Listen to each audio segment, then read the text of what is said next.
Welcome back, friends. It's Miss Cindy with another story, and this time it is a Russian folk tale, and this is from the book Tales Alive, folk tales from across the globe. I'm very excited to share with you The Clever Maiden. Once upon a time there lived a farmer who was so poor he didn't have enough money to pay his taxes one year. He planned on giving the Tsar, the powerful ruler of the land, just a small portion of what he owed now and pay the rest later. The farmer had often done this before, but his daughter said, "I don't think that'll work this year, Father.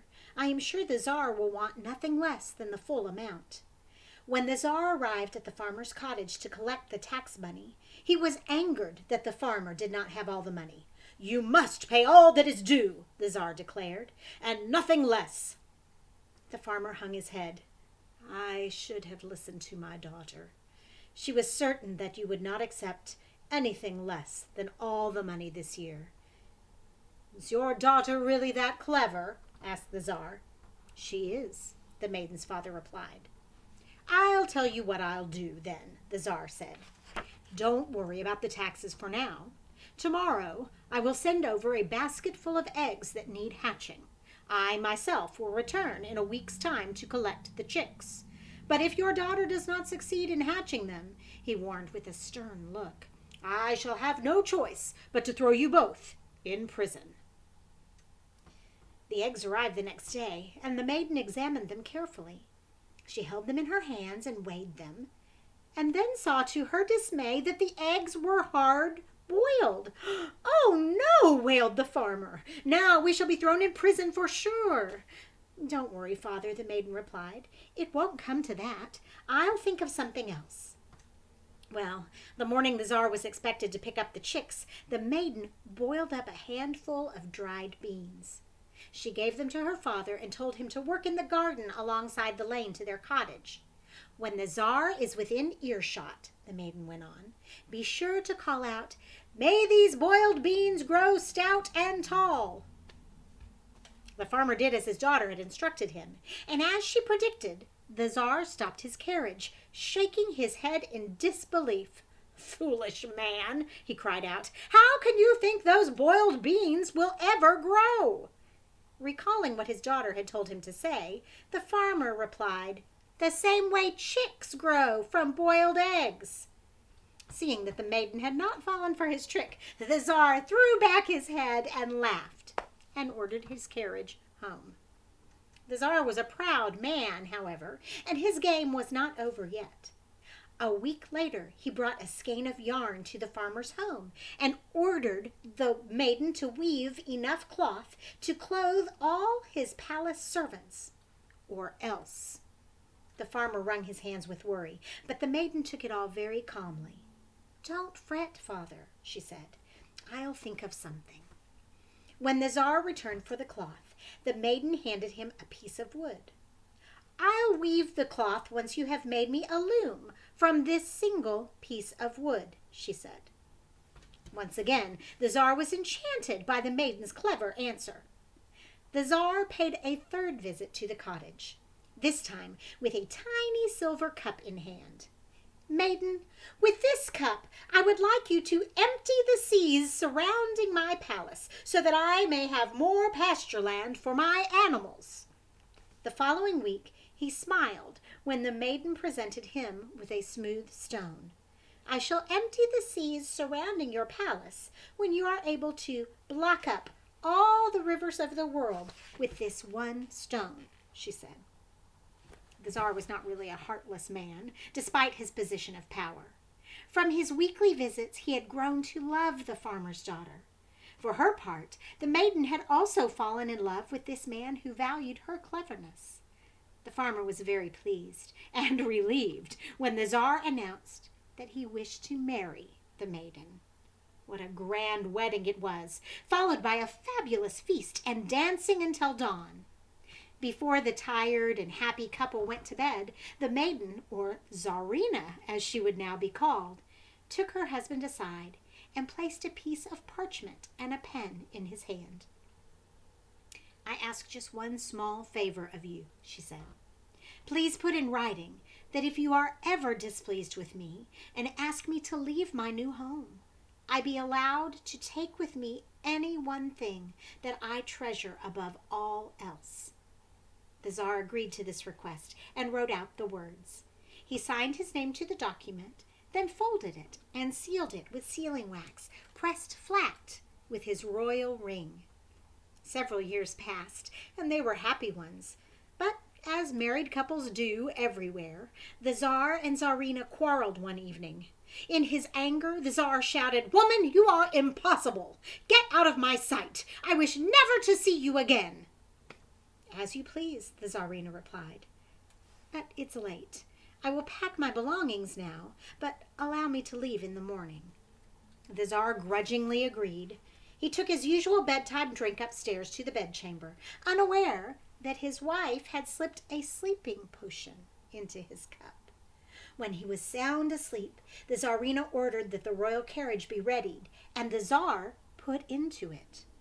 The snoring ruler slept throughout the journey to the cottage where the maiden had once lived with her father. When the Tsar awoke the next morning, he rose up in bed and looked around him. "Where am I, and who holds me here?" he demanded. "I hold you here, dear husband," answered the Tsarina, entering the room. "And I hold in my hand the parchment you penned on our wedding night. May I remind you of what it says? You agreed that if ever I were to leave the palace, I might take with me that which I treasured most." "I recall your request well," the Tsar laughed, "and I am honored by your love. I spoke without thinking yesterday, and I apologize for my harsh words. I treasure you above all else, too." So saying, the Tsar kissed his wife, and they returned to the palace, where they lived happily for many more years. I'm going to go back and show you all of the pictures. So here is the maiden trying to figure out what to do with those hard-boiled eggs she is supposed to hatch. It's a great picture. I love books with beautiful pictures. And here is a little picture in the corner of the Tsar and the Tsarina. And I read you this book for two reasons. This story is an awesome story. Again, it's from Russia.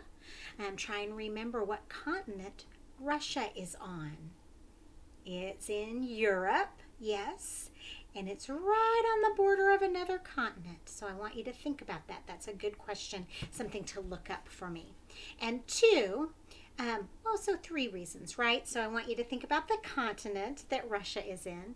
And two, I want you to think about how we are all much closer together as families than we have been probably before in our lives, right?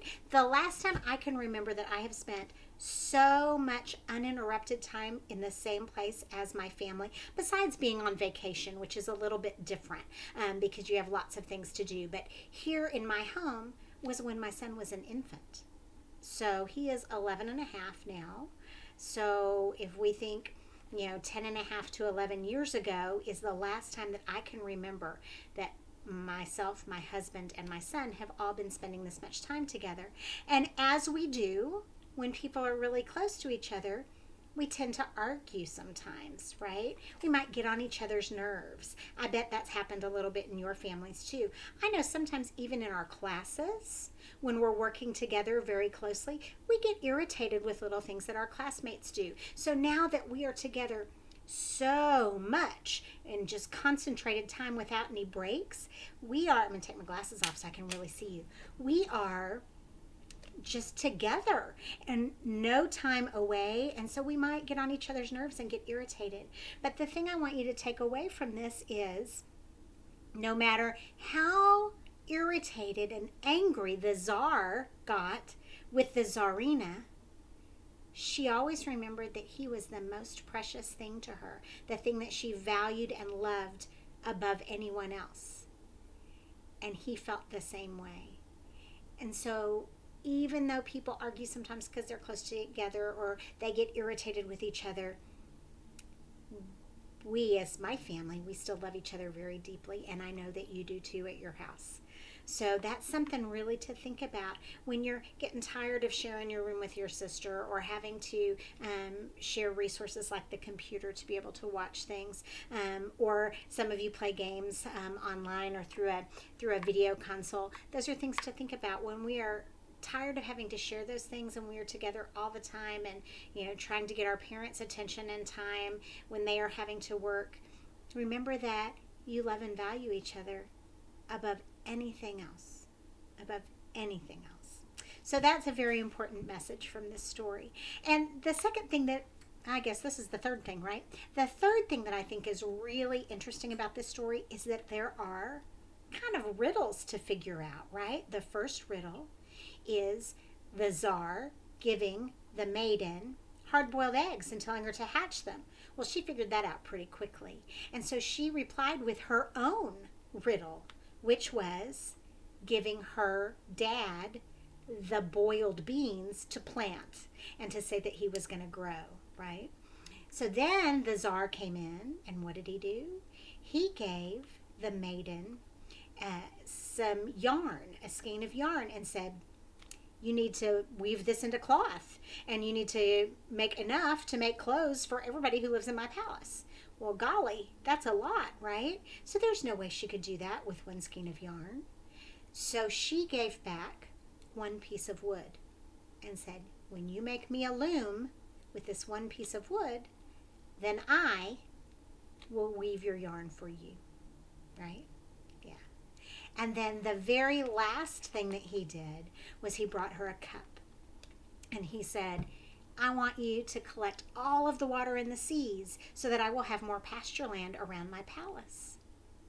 And she responded with a stone and said, when you block all of the water from all of the rivers in the world with this one stone, then I will gather all of the water from the oceans in this cup. So those are riddles, and they answered each other with riddles, trying to figure out how to answer those things or to solve those. And with that, they developed a relationship. So I want you to come up with a riddle, or maybe it's a riddle you know, and I want you to ask everybody in your family. That would be really fun, right? And if you want to, then take a video of yourself asking me the riddle, and I will try to figure it out and give you an answer. All right? It's been fun spending time with you. This was The Clever Maiden, just like each and every one of you are very, very clever, of course. And it's from Tales Alive, and it's a multicultural folk tale from Russia. See you next time.